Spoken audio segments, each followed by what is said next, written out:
আসসালামু আলাইকুম। এটিএন বাংলার সংবাদে সবাইকে স্বাগত জানাচ্ছি। আমি সুমনা ঘোষ। শুরুতেই থাকছে বিআরবি কেবল সংবাদ শিরোনাম। চাকরির বয়সসীমা ৩৫ করার দাবির বিষয়ে ৭ দিনের মধ্যে প্রতিবেদন দেবে জনপ্রশাসন মন্ত্রণালয়। যৌক্তিক সমাধান চান আন্দোলনকারীরা।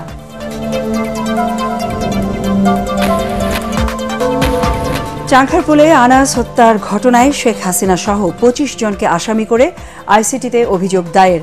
আওয়ামী লীগ সহ ১৪ দলকে নিষিদ্ধ চেয়ে মামলা। ৫২ ঘণ্টা পর সাভারের নবীনগর চন্দ্রা মহাসড়ক থেকে গার্মেন্টস শ্রমিকদের অবরোধ প্রত্যাহার। ঢাকা আরিচা মহাসড়কে এখনও দীর্ঘ যানজট। মহালয়ার মধ্য দিয়ে শুরু হলো শারদীয় দুর্গোৎসবের আনুষ্ঠানিকতা। মন্দিরে মন্দিরে দেবীর বন্দনা, পূজাকে ঘিরে র্যাবের কঠোর নিরাপত্তা ব্যবস্থা। শুনছিলেন বিআরবি কেবল সংবাদ শিরোনাম। এবারে যাচ্ছি বিস্তারিত সংবাদে। সরকারি চাকরির বয়সসীমা বাড়ানো উচিত বলে মনে করেন জনপ্রশাসন সংস্কার কমিটির প্রধান আব্দুল মুঈদ চৌধুরী। আন্দোলনকারীদের সাথে বৈঠক শেষে তিনি জানান, বয়স কত বাড়ানো হবে তা পর্যালোচনা করেই সিদ্ধান্ত নেওয়া হবে। এই বিষয়ে ৭ কর্মদিবসের মধ্যে প্রতিবেদন দেবেন তারা। এদিকে চাকরির বয়সসীমা বাড়ানোর বিষয়ে যৌক্তিক সমাধান আশা করেছেন আন্দোলনকারীরা। বিস্তারিত জানাচ্ছেন একরামুল হক সায়েম। সরকারি চাকুরিতে বয়সসীমা ৩৫ করার দাবিতে দীর্ঘদিন ধরে আন্দোলন করছেন চাকুরি প্রত্যাশীরা। ডক্টর মোহাম্মদ ইউনূসের নেতৃত্বাধীন অন্তর্বর্তীকালীন সরকার দায়িত্ব নেয়ার পর এই দাবি নিয়ে আরও সোচ্চার হন আন্দোলনকারীরা। সবশেষ গত সোমবার চাকুরির বয়স বৃদ্ধির দাবি পর্যালোচনা করে প্রতিবেদন দিতে ২ সদস্যের কমিটি করে সরকার। কমিটিতে সাবেক সচিব ও জনপ্রশাসন সংস্কার কমিটির প্রধান আব্দুল মুঈদ চৌধুরীকে আহ্বায়ক ও জনপ্রশাসন সচিব মোখলেসুর রহমানকে সদস্য সচিব করা হয়। সচিবালয়ে এই কমিটির সাথে বৈঠক করেন আন্দোলনকারীদের প্রতিনিধিরা। আমাদের যে দাবি সম্পর্কে তারা বিস্তারিত জানতে চেয়েছেন, আমরা তাদেরকে জানিয়েছি। আমাদের মূল দাবি যেটি, সেটা হলো যে আন্তর্জাতিক মানদণ্ড অনুযায়ী যৌক্তিকতার সাপেক্ষে বাংলাদেশের চাকরিতে আবেদনের বয়সসীমা ন্যূনতম ৩৫ এবং শর্ত সাপেক্ষে উন্মুক্ত। কমিটির আহ্বায়ক আব্দুল মুঈদ চৌধুরীও সরকারি চাকুরিতে নিয়োগে বয়সসীমা বাড়ানোকে যৌক্তিক মনে করেন। তবে সরকারের নীতি পদ্ধতি পর্যালোচনা করেই সিদ্ধান্ত নেওয়া হবে বলে জানান তিনি। এখন আমরা সার্বিক পরিস্থিতির আলোকে সরকারের বর্তমান নীতিমালা, সরকারের ভবিষ্যৎ কর্মপন্থা সবকিছু চিন্তা করে আমরা এই ব্যাপারে একটা সিদ্ধান্ত নেব। তাদের যে বক্তব্যটা যে বয়স বৃদ্ধি করার যৌক্তিকতা আছে, এই বিষয়ে কোনো সন্দেহ নেই। এখন কতটুকু করা যা যৌক্তিক সেটা আমরা আবার সার্বিক পরিস্থিতির আলোকে চিন্তা করব, করে ফাইনালি আমরা চূড়ান্ত করলে তখন আবার আমরা বলতে পারবো যে এটা আমরা করেছি। এ সময় তিনি আরো জানান, মন্ত্রিপরিষদ বিভাগ প্রজ্ঞাপন জারি করার পরই জনপ্রশাসন সংস্কার কমিটির কাজ আনুষ্ঠানিকভাবে শুরু হবে। একরামুল হক সায়েম, এটিএন বাংলা, ঢাকা। ছাত্র জনতার আন্দোলনে রাজধানীর চাঁখারপুলে পুলিশের গুলিতে শিক্ষার্থী শাহরিয়ার খান আনাসের মৃত্যুর ঘটনায় আন্তর্জাতিক অপরাধ ট্রাইব্যুনালে আরেকটি অভিযোগ দায়ের করা হয়েছে। সাবেক প্রধানমন্ত্রী শেখ হাসিনাকে প্রধান করে এতে ২৫ জনকে আসামি করা হয়েছে। আনাসের নানা সাইদুর রহমান খান বাদল সকালে আন্তর্জাতিক অপরাধ ট্রাইব্যুনালের চিফ প্রসিকিউটরের কাছে এই অভিযোগ দায়ের করেন। আনাসের মা সঞ্জিদা খান দীপ্তি তার ছেলের হত্যায় জড়িত ও হুকুমদাতাদের দৃষ্টান্তমূলক শাস্তির দাবি জানিয়েছেন। এই বিষয়ে ব্রিফিংয়ে চিফ প্রসিকিউটর তাজুল ইসলাম বলেন, তারা আনাসের মতো শিশুদের হত্যার ঘটনাগুলো সর্বোচ্চ গুরুত্ব দিয়ে বিচার কাজ করবেন। এদিকে জাতীয়তাবাদী গণতান্ত্রিক আন্দোলন এনডিএম এর পক্ষ থেকে আওয়ামী লীগ সহ ১৪ দলের বিরুদ্ধে মানবতাবিরোধী অপরাধের অভিযোগ দায়ের করা হয়েছে ট্রাইব্যুনালে। তাদের দাবি, আওয়ামী লীগ সহ ১৪ দলকে যেন অন্তত ১০ বছরের জন্য নিষিদ্ধ করা হয়।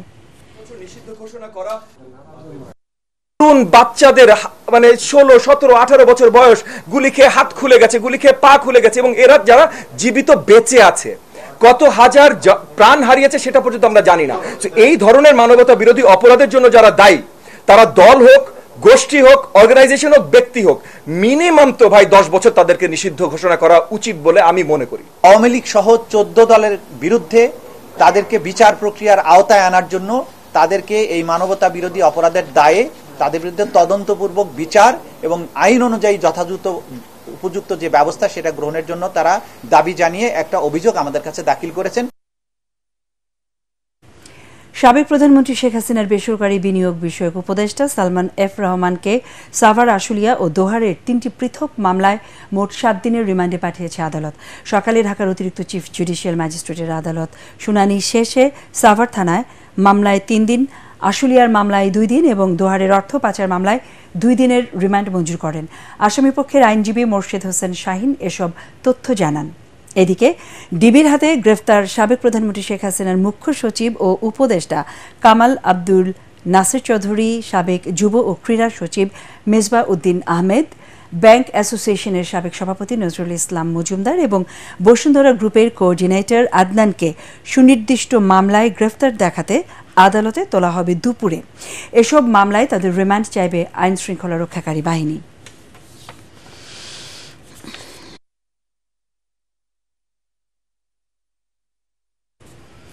এক যুগ আগে রাজধানীর পল্টন থানায় গাড়ি পোড়ানোর মামলায় বিএনপি মহাসচিব মির্জা ফখরুল ইসলাম আলমগীর, সিনিয়র যুগ্ম মহাসচিব রুহুল কবির রিজভী সহ 8 জনকে খালাস দিয়েছেন আদালত। সকালে ঢাকার চিফ মেট্রোপলিটন ম্যাজিস্ট্রেট আদালতে মামলাটির শুনানি হয়। শুনানি শেষে মামলা থেকে তাদের খালাস দেন অতিরিক্ত চিফ মেট্রোপলিটন ম্যাজিস্ট্রেট জিয়াদুর রহমানের আদালত। 2012 সালে ঢাকা দক্ষিণ সিটি কর্পোরেশনের ময়লার গাড়ি পোড়ানোর ঘটনায় পল্টন থানায় মামলাটি দায়ের করা হয়। মামলায় মোট আসামি ছিল 9 জন। এর মধ্যে 1 জন মারা যাওয়ায় বাকিদের খালাস দেওয়া হয়েছে।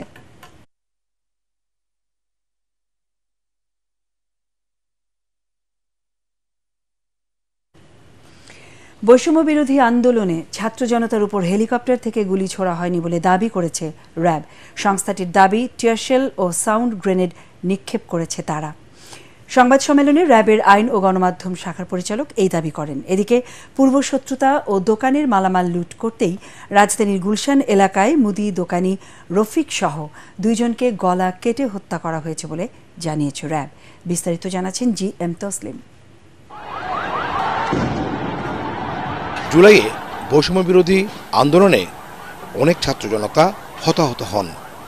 ছাত্র জনতার আন্দোলনের সময় যাদের সম্পৃক্ততা আছে তাদের ভিডিও ফুটেজ দেখে গ্রেফতার করা হচ্ছে বলে জানিয়ে র্যাব বলছে আরও 30 থেকে 40 জনকে শনাক্ত করে গ্রেফতারের চেষ্টা চলছে। যারা হেলমেট পরা অবস্থায় হামলায় অংশ নিয়েছিল তাদেরকেও শনাক্ত করা হচ্ছে। আন্দোলন দমাতে র্যাবের হেলিকপ্টার থেকে গুলি করা হয়েছে কিনা এমন প্রশ্নের জবাবে সংস্থাটির মুখপাত্র জানান, গুলি নয়, হেলিকপ্টার থেকে শুধুমাত্র টিয়ার সেল ও সাউন্ড গ্রেনেড নিক্ষেপ করা হয়েছে।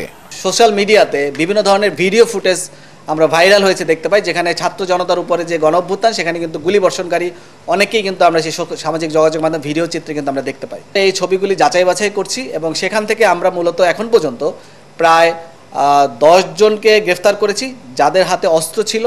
ইভেন আমরা দেখতে পেয়েছি সেখানে AK-47 সদৃশ কিন্তু অস্ত্র সেখানে আমরা দেখতে পেয়েছি। এছাড়াও আমরা দেখেছি দেশীয় অস্ত্র দিয়েও তারা কিন্তু বিভিন্ন ছাত্র জনতার উপর তাদেরকে জখম করেছে এবং তাদেরকে আমরা গ্রেফতার করছি এবং এরকম আমাদের কাছে আরও প্রায় 30 থেকে 40 জনের তথ্য রয়েছে যাদের ছবি আমরা সামাজিক যোগাযোগ মাধ্যম থেকে সংগ্রহ করেছি এবং তাদেরকে আমরা অচিরেই গ্রেফতার আওতা নিয়ে আসব। এদিকে গুলশানে নৃশংসভাবে গলা কেটে 2 জনকে হত্যাকাণ্ডের মূল আসামি রুমনকে চট্টগ্রামের হালিশহর এলাকা থেকে গ্রেফতার করেছে র্যাব। পূর্বশত্রুতার জের ধরে এবং তুচ্ছ বিষয়কে কেন্দ্র করে দোকান মালিক রফিককে হত্যা করার পর এই ঘটনা দেখে ফেলায় পাশের দোকানের কর্মচারী সাব্বিরকেও হত্যা করা হয়।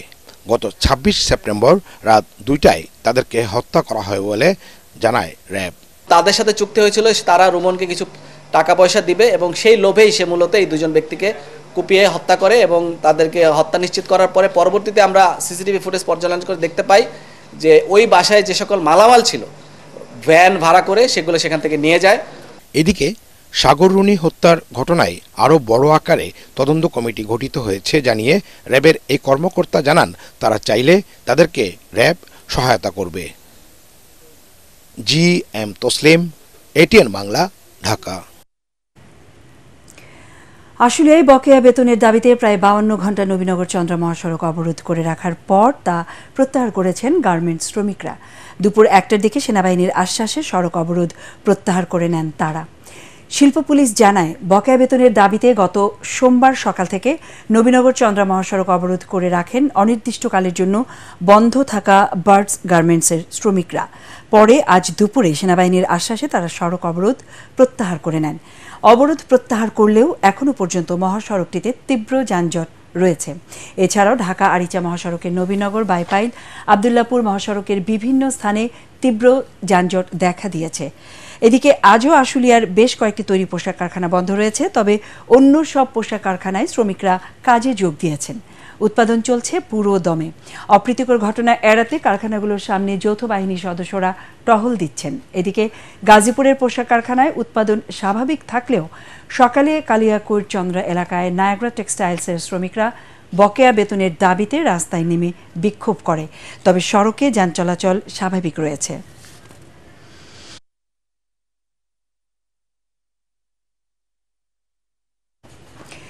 অন্তর্বর্তীকালীন সরকারকে অস্থিতিশীল করতে পরিকল্পিতভাবে পোশাক খাত ও পার্বত্য চট্টগ্রামে বিশৃঙ্খলা সৃষ্টি করতে হচ্ছে বলে অভিযোগ করেছেন বিএনপির স্থায়ী কমিটির সদস্য ডাক্তার AZM জাহিদ হোসেন।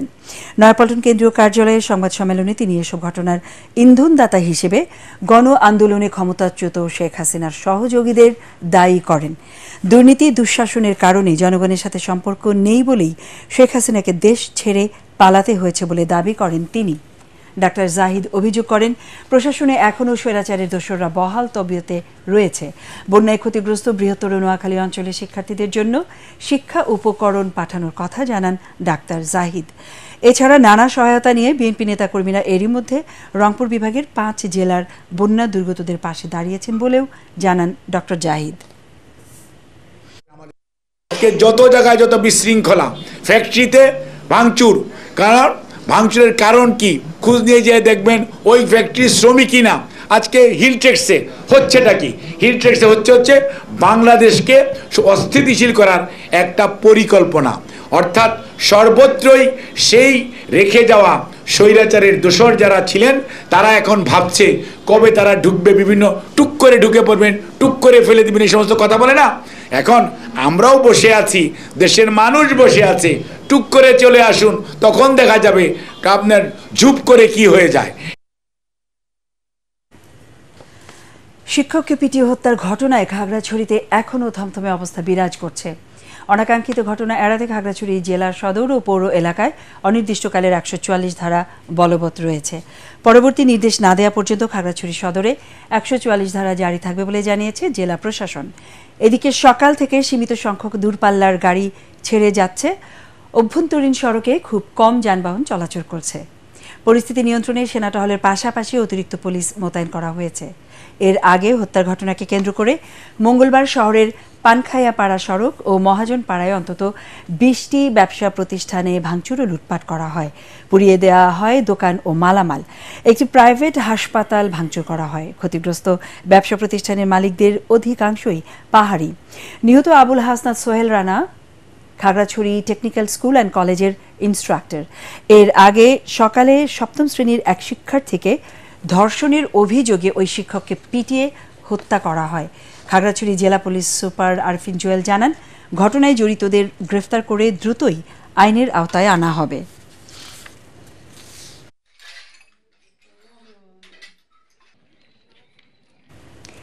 শিশু শ্রম আইনের কার্যকর প্রয়োগ নিশ্চিত করতে বর্তমান সরকার প্রতিশ্রুতিবদ্ধ বলে জানিয়েছেন শ্রম ও কর্মসংস্থান মন্ত্রণালয়ের সচিব AHM শফিকুজ্জামান। বিশ্ব শিশু শ্রম প্রতিরোধ দিবস 2024 উপলক্ষে ডিবেট ফর ডেমোক্রেসির আয়োজনে বিতর্ক প্রতিযোগিতার সংবর্ধনা অনুষ্ঠানে তিনি একথা বলেন। এ সময় debate for democracy chairman Hasan Ahmed Chowdhury Kiron বলেন, সরকারের একক প্রচেষ্টায় শিশু শ্রম নিরসন সম্ভব নয়। এজন্য রাজনীতি দল, বেসরকারি প্রতিষ্ঠান ও নাগরিক সংগঠন সহ সংশ্লিষ্ট অংশীজনের সম্মিলিত প্রয়াস প্রয়োজন। বিস্তারিত জানাচ্ছেন রাসনা দাস। যুক্তিশীল সুনিশ্চিত একটি নতুন প্রজন্ম গড়ে তোলার লক্ষ্যে ডিবেট ফর ডেমোক্রেসির আয়োজনে দীর্ঘদিন ধরে অনুষ্ঠিত হয়ে আসছে বিতর্ক প্রতিযোগিতা পাবলিক পার্লামেন্ট। এরই ধারাবাহিকতায় বিশ্ব শিশু শ্রম দিবস উপলক্ষে আয়োজিত কলকারখানা ও প্রতিষ্ঠান পরিদর্শক অধিদপ্তর ILO এবং এডুকো বাংলাদেশের সহযোগিতায় অনুষ্ঠিত বিতর্ক প্রতিযোগিতায় চূড়ান্ত পর্বে চ্যাম্পিয়ন দল শহীদ পুলিশ স্মৃতি কলেজ ও রানার আপ দল কবি নজরুল সরকারি কলেজের বিতার্কিকদের সংবর্ধনা দেয় শ্রম ও কর্মসংস্থান মন্ত্রণালয়। স্পেস তৈরি করেছে ডিবেট ফর ডেমোক্রেসি, এই জন্য তাদেরকে ধন্যবাদ। আমার কাছে এরকম স্বপ্নের চেয়ে কিছু না স্যার, ধন্যবাদ এই জন্য স্যার, আপনাদের সকলকে ধন্যবাদ। এই ধরনের উদ্যোগ শিশু শ্রম নিরসনে গুরুত্বপূর্ণ ভূমিকা রাখবে বলে মনে করেন শ্রম ও কর্মসংস্থান মন্ত্রণালয়ের সচিব AHM শফিকুজ্জামান। শিশু শ্রম জিরো কিভাবে করা যায় সেটার জন্য আমরা কাজ করে যাচ্ছি এবং সেটার জন্য আমরা ডায়ালগ করছি এবং আমার এখানেও আজকেও মাননীয় প্রধান উপদেষ্টার একজন বিশেষ দূত আছেন যিনি মূলত ইন্টারন্যাশনাল অর্গানাইজেশনে কাজ করে, উনিও আমার এখানে আসবেন এবং আমরা এটা কিভাবে দ্রুত নিরসন করা যায় সেটা আমরা করে যাচ্ছি। বিগত 15 বছরে শিশু শ্রম নিরসনে বাংলাদেশ দেশি বিদেশি যে অর্থায়ন পেয়েছে তার সঠিক ব্যবহার হয়েছে কিনা সে বিষয়ে সুষ্ঠু তদন্ত প্রয়োজন বলে মনে করেন ডিবেট ফর ডেমোক্রেসির চেয়ারম্যান হাসান আহমেদ চৌধুরী কিরণ। গত 15 বছরে শিশু শ্রম নিরসনের নামে দেশি বিদেশি যে যত ফান্ড এসছে বাংলাদেশে, সেই ফান্ডগুলোর সঠিক ব্যবহার হয়েছে কিনা সেটি কিন্তু আমাদেরকে এখন ভাবতে হবে। আমরা শিশু শ্রম নিয়ে অনেক বড় বড় কথা বলি, অনেক এনজিও কাজ করে, সরকার কাজ করে, কিন্তু আসলে আমরা বাস্তবিক পক্ষে শিশু শ্রম নিরসন করা সম্ভব হচ্ছে কিনা সেটি আমরা তার কোনো দৃশ্যমান কোনো অগ্রগতি আমরা দেখতে পাচ্ছি বলে আমাদের কাছে মনে হয় না। শিশু শ্রম যদি নিরসন করতে হয় তাহলে কিন্তু রাজনৈতিক সদিচ্ছা অত্যন্ত জরুরি। রাজনৈতিক সদিচ্ছা না থাকলে কিন্তু আমরা শিশু শ্রমকে আমরা নিরসন করতে পারবো না। আয়োজকদের পক্ষ থেকে চ্যাম্পিয়ন দলের বিতার্কিকদের নগদ অর্থ পুরস্কার 50,000 টাকা ও রানার আপ দলের বিতার্কিকদের 25,000 টাকা সহ ট্রফি, ক্রেস্ট ও সনদপত্র দেওয়া হয়। রাস্তা দাস, ATN বাংলা, ঢাকা। শুভ মহালয়ার মধ্য দিয়ে সারা দেশের মণ্ডপে মণ্ডপে শুরু হলো শারদীয় দুর্গোৎসবের আনুষ্ঠানিকতা। ঢাকেশ্বরী জাতীয় মন্দিরে সকাল থেকেই দেবীর বন্দনা করেন ভক্তরা। এর আগে ভোরবেলা পরিবারের মৃত ব্যক্তিদের আত্মার শান্তি কামনায় তর্পণ প্রদান করেন সনাতন ধর্মাবলম্বীরা। এরপর মহালয়ার বিশেষ পূজা অর্চনা ও অঞ্জলি দেওয়ার মধ্য দিয়ে দেবী দুর্গাকে মর্তে আহ্বান জানান ভক্তরা। রিপোর্ট করছেন ঐশী গোস্বামী প্রমা। মহালয়ার পুণ্যলগ্নে পিতৃপক্ষের শেষে শুরু হয়েছে দেবীপক্ষ।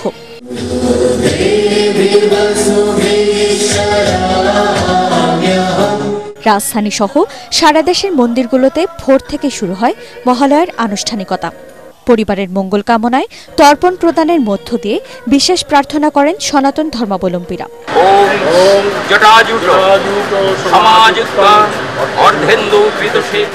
ঢাকেশ্বরী জাতীয় মন্দির সহ রাজধানীর মন্দিরগুলোতে বিশেষ পূজা অর্চনা ও অঞ্জলি প্রদানের মধ্য দিয়ে দেবী দুর্গাকে মর্তে আহ্বান জানান ভক্তরা। মার কাছে প্রার্থনা, জগতের সকল প্রাণী সুখী হোক, সকল প্রাণী শান্তিতে থাকুক, শান্তি এবং মতো সুন্দরভাবে কোনো যেন অরাজ্যকতার সৃষ্টি যেন না হোক, এটা মার কাছে প্রার্থনা। আমাদেরকে নিরাপত্তার সাথে সবকিছু করা হবে, আমরা এই বিশ্বাসে আছি। বাংলাদেশে যদি কোনো অশুভ শক্তি থাকে সেই অশুভ শক্তি যেন শুভ শক্তির দ্বারা যেন তারা পরাভূত হয়। নির্বিঘ্নে পূজা উদযাপন করতে সারা দেশের মণ্ডপগুলোতে বিশেষ নিরাপত্তা ব্যবস্থা নেওয়া হয়েছে বলে জানিয়েছে বাংলাদেশ পূজা উদযাপন পরিষদ। এছাড়া ভক্তদের সুবিধার্থে প্রতিটি মণ্ডপে স্বেচ্ছাসেবী নিয়োগ দেওয়া হয়েছে বলেও জানায় তারা। নিরাপত্তার ব্যাপারে সরকার খুব দৃঢ়প্রতিজ্ঞ।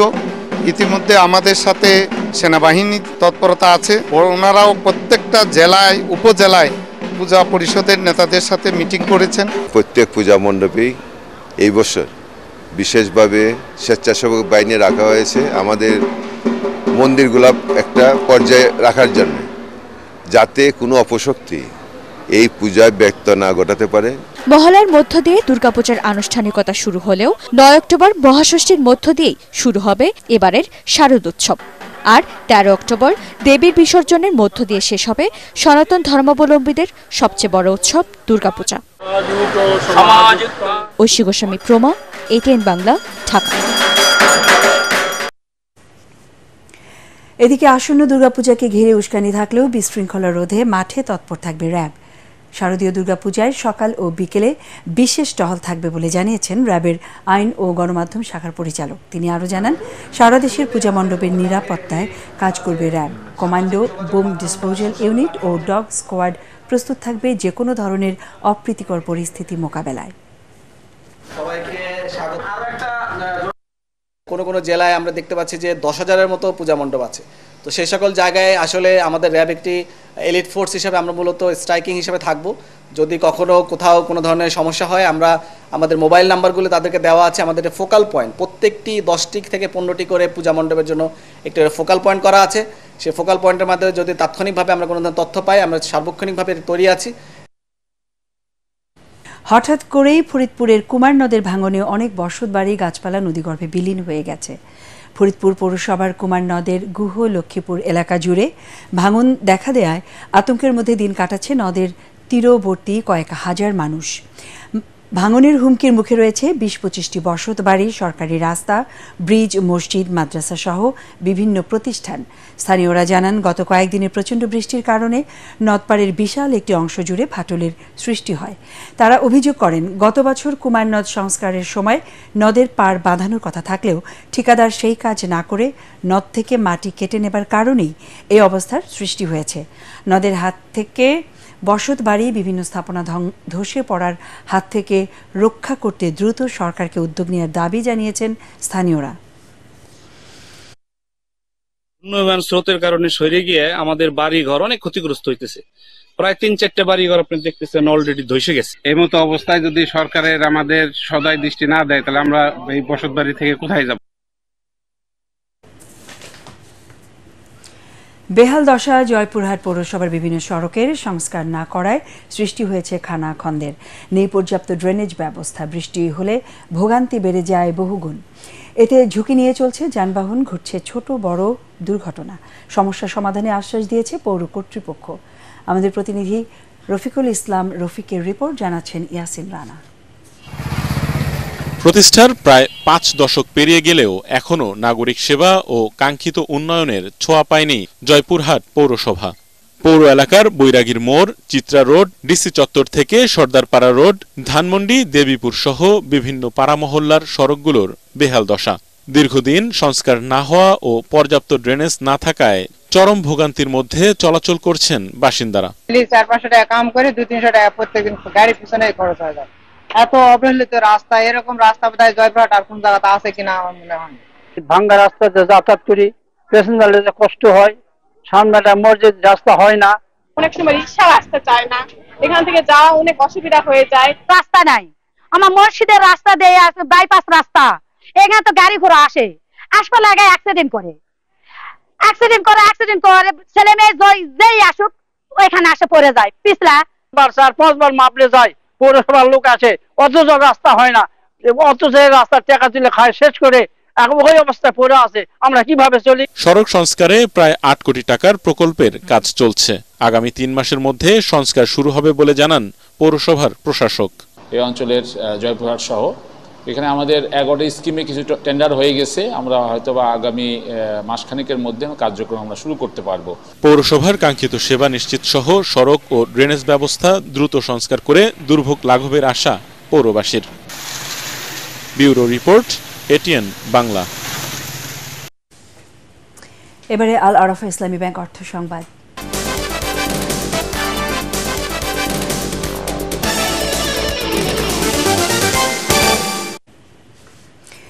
এসিআই কনজিউমার্স ব্র্যান্ডস বাজারে নিয়ে এলো নতুন balanced moisturiser beauty soap Leona. এই নতুন পণ্যটির উদ্বোধনী অনুষ্ঠানে উপস্থিত ছিলেন এসিআই কনজিউমার ব্র্যান্ডসের business director Kamrul Hasan, media and কমিউনিকেশনসের জিএম মোহাম্মদ নাহিদ নেওয়াজ এবং বিজনেস ম্যানেজার জামান আসিফ আহমেদ সহ আরও অনেকেই। লিওনা বিউটি সোপ বাজারে পাওয়া যাবে রোজ অ্যান্ড গ্লিসারিন এবং কোকোনাট মিল্ক, এই দুটি ভিন্ন ভিন্ন সুবাসে।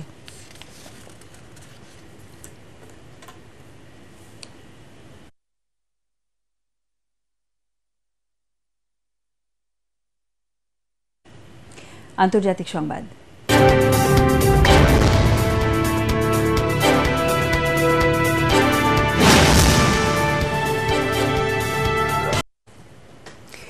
ইসরায়েলে ইরানের হামলার পর বিশ্ববাজারে বেড়ে গেছে তেলের দাম। গতকাল রাতে ইসরায়েলে ইরানের ব্যালিস্টিক ক্ষেপণাস্ত্র হামলার পর মধ্যপ্রাচ্য জুড়ে বড় ধরনের সংঘাতের আশঙ্কা করা হচ্ছে। এতে তেল সরবরাহ ব্যাহত হতে পারে, আর সেই কারণেই বাড়ছে তেলের দাম। মঙ্গলবার ব্রেন্ট ক্রুড অয়েলের দাম 1% বেশি বেড়ে ব্যারেল প্রতি $74.40 দাঁড়িয়েছে। গতকাল মঙ্গলবার বিশ্ববাজারে তেলের দাম 5% বেশি বাড়তে দেখা গেছে। যুক্তরাষ্ট্রের জ্বালানি তথ্য বিষয়ক প্রশাসনের তথ্য অনুসারে ইরান বিশ্বের 7ম বৃহত্তম তেল উৎপাদনকারী দেশ। ওপেকের সদস্য দেশগুলোর মধ্যে তেল উৎপাদনে দেশটির অবস্থান তৃতীয়। ব্যবসায়ীদের আশঙ্কা, মধ্যপ্রাচ্যের সামরিক উত্তেজনা বেড়ে গেলে হরমুজ প্রণালী দিয়ে জাহাজ চলাচলের ওপর এর প্রভাব পড়বে, আর এতে পরিবহন খরচ বেড়ে যাবে, কারণ বিশ্বে তেল সরবরাহের 20% এই পথে হয়।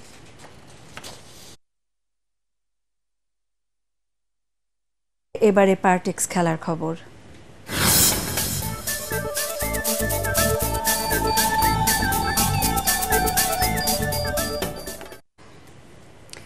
উয়েফা চ্যাম্পিয়ন্স লিগে জয় পেয়েছে বার্সেলোনা, ম্যানচেস্টার সিটি এবং আর্সেনাল। ইয়াং বয়েজকে 4-0 গোলে হারিয়েছে স্প্যানিশ ক্লাব। পিএসজির বিপক্ষে 2-0 গোলে জয় পেয়েছে আর্সেনাল, আর ব্রাতিস্লাভাকে 4-0 গোলে বিধ্বস্ত করেছে ম্যানচেস্টার সিটি। এসএম আশরাফের রিপোর্ট। এমিরেটসে আক্রমণ পাল্টা আক্রমণে ম্যাচ জমিয়ে তোলে আর্সেনাল আর পিএসজি। তবে সেই লড়াইয়ে শেষ হাসি গানারদের মুখে।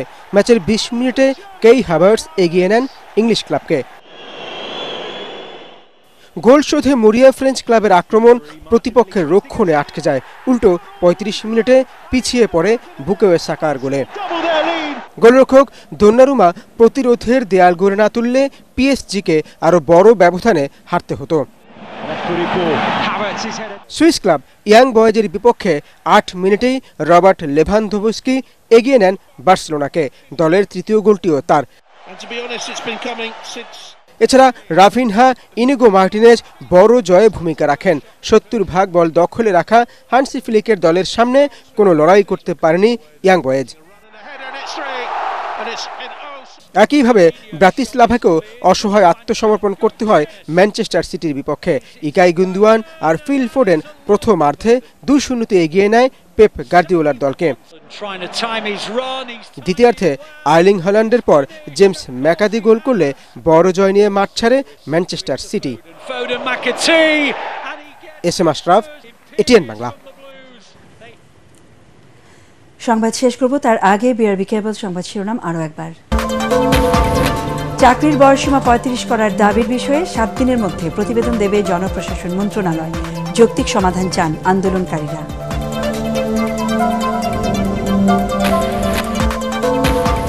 চাংখারপুলে আনাস হত্যার ঘটনায় শেখ হাসিনা সহ 25 জনকে আসামি করে আইসিটিতে অভিযোগ দায়ের। আওয়ামী লীগ সহ 14 দলকে নিষিদ্ধ চেয়ে মামলা। 52 ঘণ্টা পর সাভারের নবীনগর চন্দ্রা মহাসড়ক থেকে গার্মেন্টস শ্রমিকদের অবরোধ প্রত্যাহার। ঢাকা আরিচা মহাসড়কে এখনও দীর্ঘ যানজট। মহালয়ার মধ্য দিয়ে শুরু হলো শারদীয় দুর্গোৎসবের আনুষ্ঠানিকতা। মন্দিরে মন্দিরে দেবীর বন্দনা, পূজাকে ঘিরে র্যাবের কঠোর নিরাপত্তা ব্যবস্থা।